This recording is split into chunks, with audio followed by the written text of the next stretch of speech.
Hey, bienvenue sur Capture ton business, le podcast à destination des entrepreneurs qui veulent booster leur entreprise et vivre sereinement de leur business. Créé avec amour par l'agence normande Capture Communication.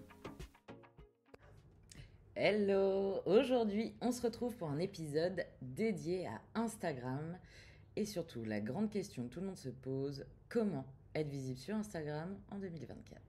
Et pour ça, on a bien sûr la grande spécialiste Eugénie de Capture. Comment ça va Eugénie ? Ça va bien, bonjour à tous.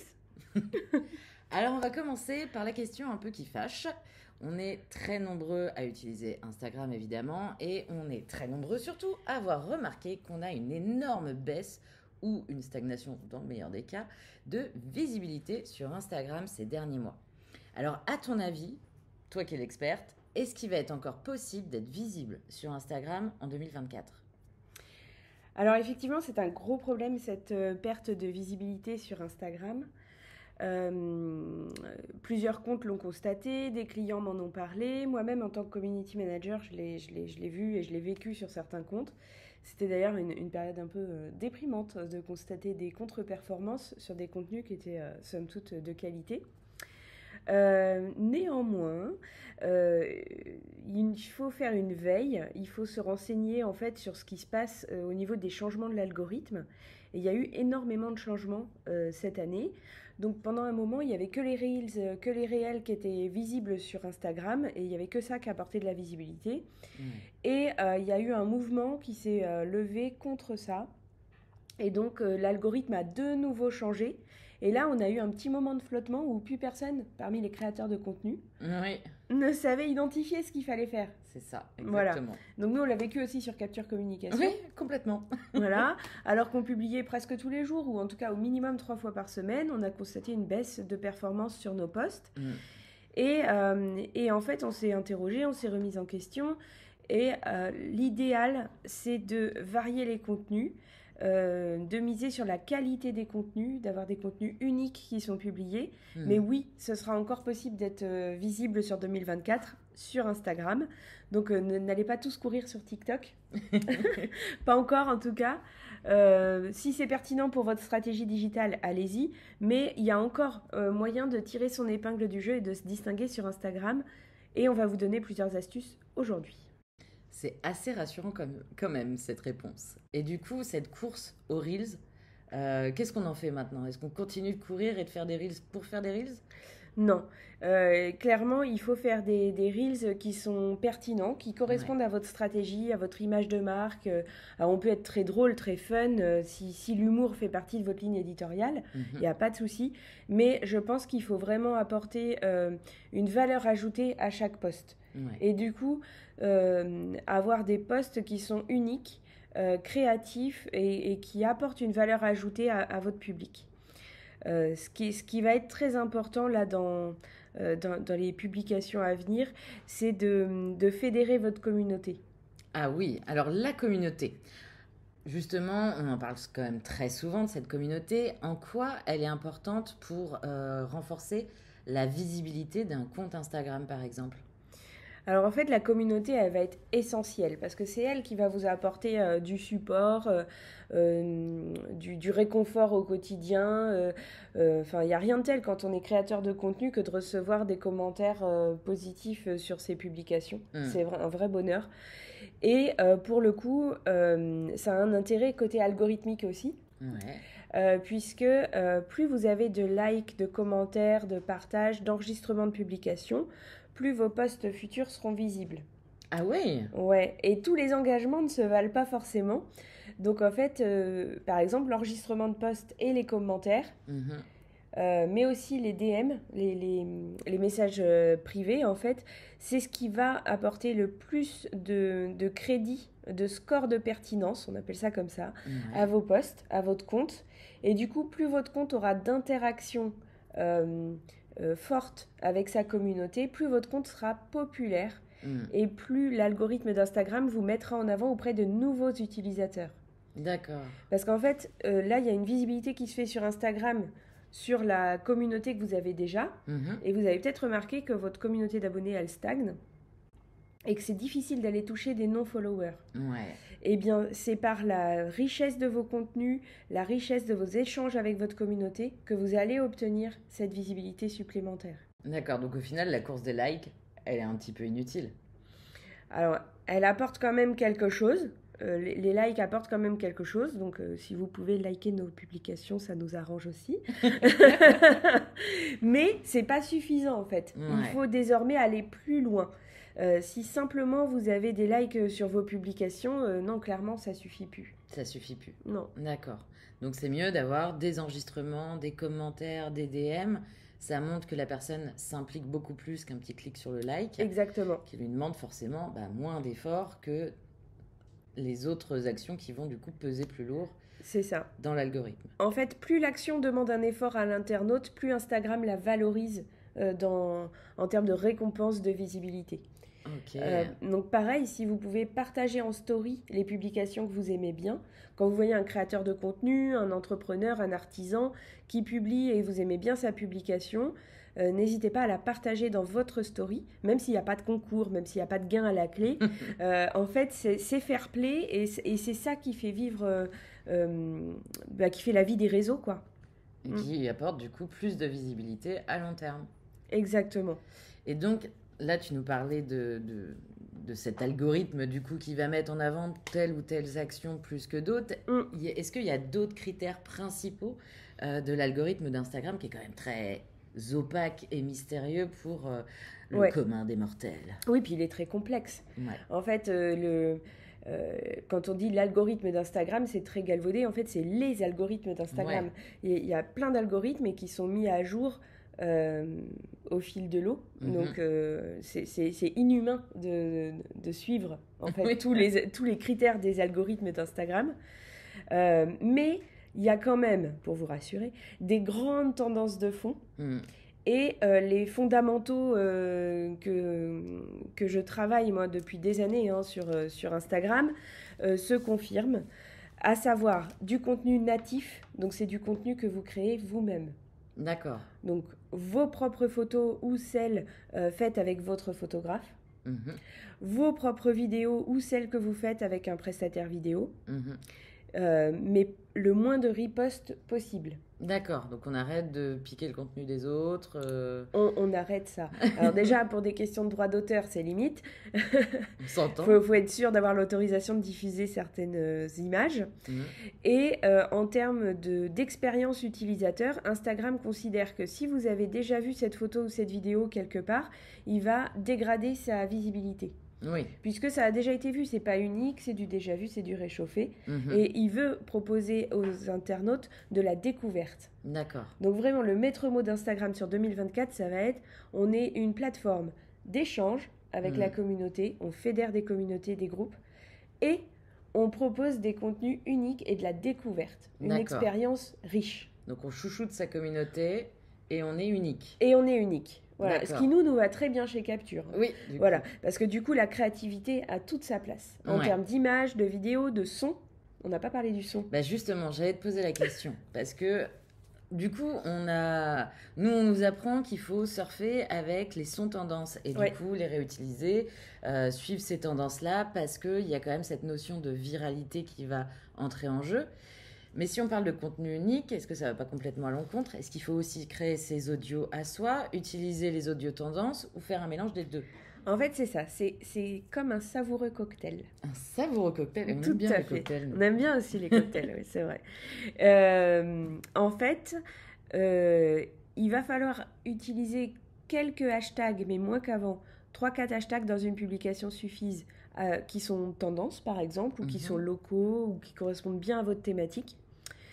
Les musiques, pareil, un bon mix entre des musiques tendances qui vont renforcer votre viralité et, je dirais, des sons uniques, notamment avec la nouvelle fonctionnalité que je trouve super, qui est la voix off, qui arrive dans les Reels et dans les Stories, et qui permet du coup de rajouter un côté très humain, très chaleureux, et encore une fois, un contenu à forte valeur ajoutée dans vos réels. Que ce soit humoristique, informatif ou plutôt créatif, peu importe, votre voix off, c'est votre voix, personne ne peut vous la piquer, vous deviendrez unique, inimitable.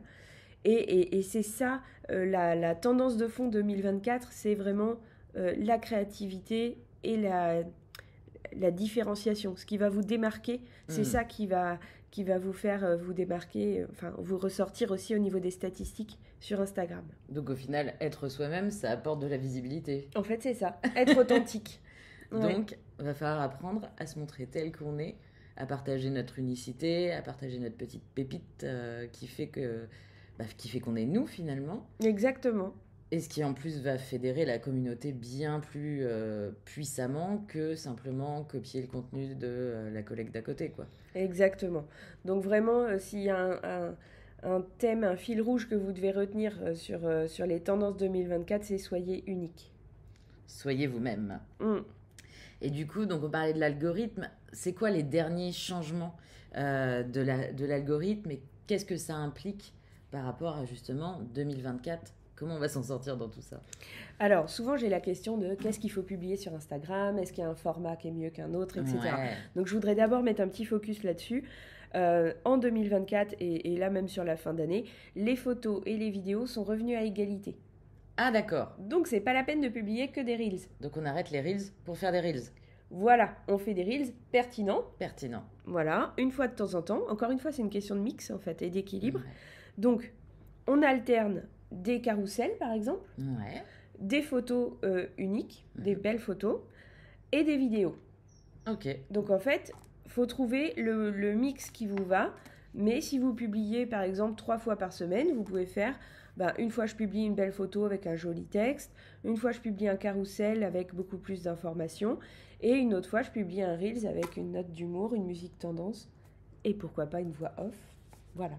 Ok, génial. Donc encore une fois, un savoureux cocktail, il faut trouver sa propre recette. C'est ça. Il y a encore d'autres changements dans l'algorithme. Ouais. Par exemple, les nouveaux contenus originaux et jamais vus ailleurs sur Instagram vont être survalorisés aussi. Okay. Donc, je parlais tout à l'heure de score de pertinence. Là, il y aura des points attribués supplémentaires à votre post s'il est natif et s'il n'a jamais été publié avant. D'accord. Et donc, comment on différencie un contenu jamais publié avant ? Est-ce qu'on a encore le droit de recycler nos propres contenus ? Alors, on peut recycler notre propre contenu. Recycler, ça veut dire reformuler, ça veut dire refaire un nouveau visuel. Peut-être changer de format. Peut-être changer de format, voilà, quelque chose qui avait été diffusé sous un format carrousel. Du coup, là, on va le traiter avec humour dans un réel, pourquoi pas. Mais si la vidéo et si le texte sont totalement refondus, totalement réinventés, il n'y a aucun problème. Et je dirais les hashtags, il faut les changer aussi. Ouais, alors ça, c'est un peu la révolution. On nous demandait d'en mettre je sais pas combien. Maintenant, il faut les restreindre au maximum. On sait plus vraiment sur quel pied danser. Et puis, quand on fait les tests, c'est pas hyper pertinent en plus. Ouais. En fait, il y a une nouvelle fonctionnalité qui est arrivée sur les Reels. Je sais pas si vous l'avez vu, mais c'est les sujets abordés. Ouais, ça, c'est génial par contre. Ça, c'est excellent. Et en fait, c'est plutôt ça qu'a remplacé l'usage ancien des hashtags. Ah, d'accord. Voilà. Donc... 3-4 hashtags, ça suffit dans votre post, pas la peine d'en faire plus, sinon c'est comme du bourrage de mots-clés, donc c'est contre-productif. Ça me parle plus. Voilà, donc ça on évite. Et puis par contre, dans vos Reels, vous pouvez intégrer des textes, et ça c'est survalorisé par l'algorithme aussi. Et c'est là que vous pouvez mettre des mots-clés qui étaient avant mis dans les hashtags. C'est ça qui est différent maintenant, c'est que les textes de légende sont pris en compte dans le référencement de nos posts. Les textes de légende et les textes qui sont accrochés dans ta vidéo. Ah ouais. Ouais. Donc l'algorithme a vraiment évolué là-dessus. Donc c'est vraiment une partie à optimiser. Il faut éviter de mettre 3 mots de légende et plutôt faire un véritable texte finalement. C'est ça. Et par exemple, là où avant on pouvait faire un montage dans CapCut, ajouter son texte dans CapCut et l'importer dans Instagram, là en fait il vaut mieux composer votre mise en page de Reels dans Instagram. Voilà. Alors après, on peut peut-être faire le montage dans CapCut et ajouter les textes sur Instagram. C'est ça l'idéal. Super, ça c'est vachement bien à savoir. Voilà, comme ça l'algorithme peut les lire et peut vous référencer dessus. Ok. Autre chose qui va dans le sens de la communauté, une nouveauté, c'est une valorisation des contenus qui vont inciter à la conversation. Ah ouais. Donc quand vous allez poser des questions à votre audience, quand vous allez leur demander leur avis, quand vous allez faire même de façon informelle un petit sondage ou quoi que ce soit, ça va être aussi plus visible. Et donc ça, on peut le faire par exemple en story, c'est pas mal? Complètement. Les quiz, les sondages et les questions en story, alors là, ça va vraiment se développer sur 2024. Ah bah génial. Et du coup, les stories, d'ailleurs, on n'en a pas vraiment parlé. Ouais. Les stories, ça fait partie du troisième format à privilégier. Donc il y a les carousels, les reels, c'est vraiment quand même deux formats très intéressants. Et les stories apportent beaucoup d'interactivité, beaucoup de spontanéité, et notamment ces questions, sondages, quiz, etc. Donc c'est vraiment quelque chose à valoriser. En plus, en termes de temps passé, c'est quand même plus rapide de faire une story, qu'un post stratégique. Oui. Voilà. Et donc, du coup, ça vous permet d'être plus régulier sur la plateforme. Donc, c'est double effet qui se coule. Non seulement tu échanges un peu plus avec ta communauté, mais en plus, tu développes ta régularité sur la plateforme. Ouais. Et les stories, c'est quand même quelque chose qui est vachement important, justement, pour la communauté. Oui, clairement, ça crée un lien de proximité. C'est un petit peu comme si tu étais beaucoup plus présent auprès d'eux. Ouais. Et il y a toujours, moi j'ai beaucoup d'élèves justement qui me posent cette question, jusqu'où on peut aller, surtout dans les stories, en termes de barrières pro-perso. Est-ce qu'on est obligé de montrer toute sa vie dans les moindres détails, ou est-ce qu'il faut rester au contraire très pro, etc. Est-ce qu'il y a une vraie réponse à cette question déjà? Je te ferai une réponse de Normande, ça dépend. En fait, ça dépend de ta ligne éditoriale. Ouais. Si toi, tu es toujours très pro dans ta façon d'aborder les choses et que d'un coup, tu as un truc perso qui arrive avec tes gamins ou je sais pas moi, une tuile qui t'arrive dans ta maison ou voilà, les gens vont se dire mais qu'est-ce que ça fait là? Je suis pas sur le bon compte, enfin, c'est bizarre, j'ai dû me tromper, ils vont pas comprendre. Donc je dirais là, si tu as l'habitude d'une ligne éditoriale très claire, très corporate, très pro, fais des stories qui sont pro aussi. Voilà, reste dans ta ligne en fait. Voilà. Et si par contre tu te permets d'être plus spontané, plus créatif, que des fois le pro-perso, ma foi, c'est très lié tout ça. Ouais. Nous, chez Capture, c'est très lié parce qu'on travaille de chez nous. Oui, en plus. La plupart du temps, donc on se permet de publier des choses très naturelles, le petit café du matin, le petit billet d'humeur de bonne journée, voilà, des choses qui sont pas forcément orientées sur notre expertise de web ou de réseaux sociaux ou de photos. On se permet de diffuser d'autres choses qui sont plus propres à notre vie d'entrepreneur ou à notre équilibre pro-perso. Ouais. Et puis c'est encore une fois quelque chose qui crée de la proximité et un lien avec notre communauté, justement de partager qui on est, quel est notre quotidien, les valeurs. Et est-ce que ça apporte pas aussi pas mal de visibilité? Ah bah complètement. C'est exactement dans la ligne de ce qui rend Instagram un petit peu unique, d'ailleurs. Ouais. C'est vraiment cette proximité, ce côté spontané, ce lien fort avec la communauté qui est présent. D'ailleurs, il y a un format qu'on ne fait pas assez souvent et qu'on devrait développer, nous. Ouais. C'est le face cam. Ah oui, oui. Ça, c'est toujours un peu délicat. Ouais. Du coup, c'est vrai que le face cam, c'est un peu intimidant parce que tu as l'œil de la caméra qui est rivé sur toi et du coup, quand tu n'as pas l'habitude, moi, ce que je conseille, c'est de s'enregistrer avant. J'allais te demander si tu avais des conseils pour réussir à s'y mettre, justement. Et de diffuser la meilleure des prises. Ouais. Voilà, et d'être gentil avec soi-même. Et puis surtout de se dire que t'as pas besoin d'être parfaite, surmaquillée, d'apprendre ton texte par cœur. Que le but c'est aussi et surtout d'être naturel et que même si t'as écorché un mot ou si t'es pas parfaitement maquillée ou quoi, en fait la terre elle va pas s'arrêter de tourner et plus tu vas être toi, plus tu vas créer du lien. C'est ça. Et puis, nous, on a tendance à voir les petits défauts sur nous. Ah, mais j'étais comme ci, j'étais comme ça, j'avais pas les bonnes lunettes, j'étais pas coiffée, gna gna gna.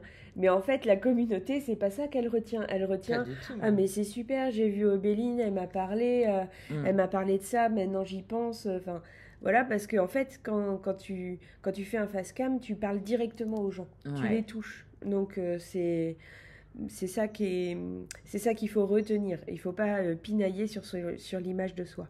Oui, au final, c'est quand même un format qui est extrêmement puissant pour toucher vraiment directement tes abonnés, quoi. Totalement. C'est vraiment génial. Est-ce que tu as des bonnes pratiques ou des astuces à nous partager pour finir cet épisode? Exactement.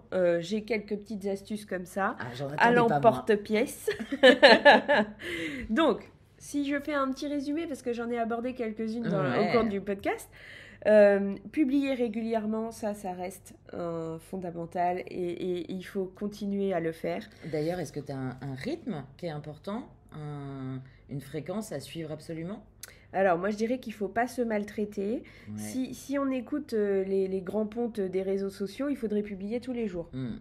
Mais non. C'est pas forcément tenable, ça. Non, c'est pas tenable, surtout quand on fait des posts à valeur ajoutée. Ouais. Donc, je dirais que si déjà vous publiez 2 ou 3 fois par semaine, même une fois par semaine, plus des stories, ben ça le fait du moment que vous rompez pas le lien et que vous restez bien sur cette régularité. C'est ça, le but c'est de tenir sur le long terme et d'être régulière pour un peu proposer un espèce de rendez-vous à sa communauté. C'est ça. Et pour s'y tenir, le mieux c'est de programmer à l'avance. Et d'avoir un calendrier éditorial. Voilà, et d'avoir un calendrier éditorial. Sinon, ce que vous allez faire, c'est j'ai un truc à publier, je le publie, puis finalement, j'oublie mes réseaux sociaux pendant 2 semaines. Ouais. Et là, du coup, c'est comme si vous repartiez à zéro, vous n'aurez jamais une bonne visibilité sur les réseaux. C'est ça, ou alors tu vas te dire, j'ai dit qu'il fallait que je publie aujourd'hui, donc je vais publier n'importe quoi, histoire de dire que j'ai publié, quoi. Ouais, c'est ça. Et publier pour publier, ça n'a aucun intérêt. Et puis, ça te fout une pression de dingue. En plus.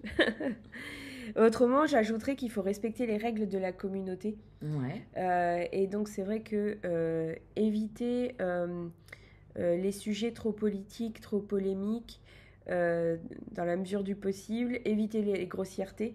Ah bah oui, quand même. Ouais, non, mais des fois, dans les lignes éditoriales où il y a beaucoup d'humour, j'ai vu des grossièretés. Ouais. Et c'est vrai qu'il y a des gens, ils se sont fait bannir alors que c'était dans leur ADN, en fait. Ouais. Ah ouais, bannir carrément. Bah oui, donc temporairement. Ouais. Mais n'empêche, quand tu as une communauté de plusieurs milliers d'abonnés et que tu te fais bannir, t'es mal, quoi. Ah, la catastrophe. Bah oui.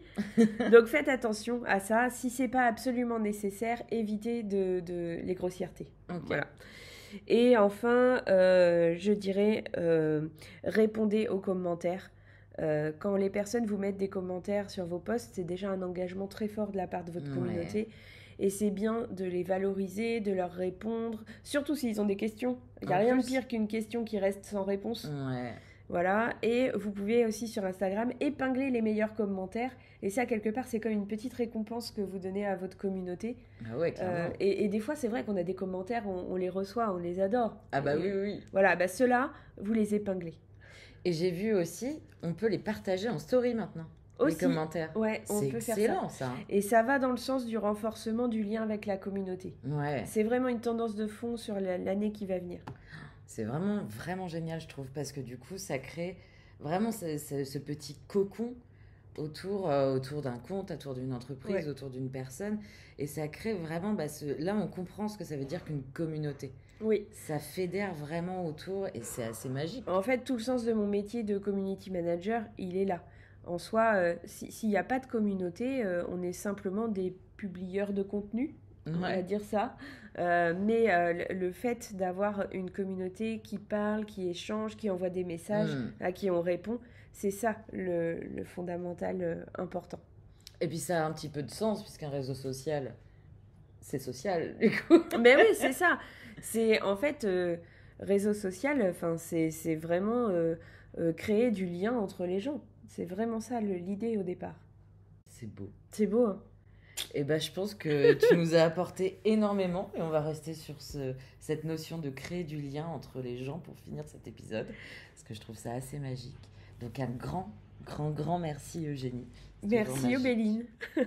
À bientôt. À très bientôt.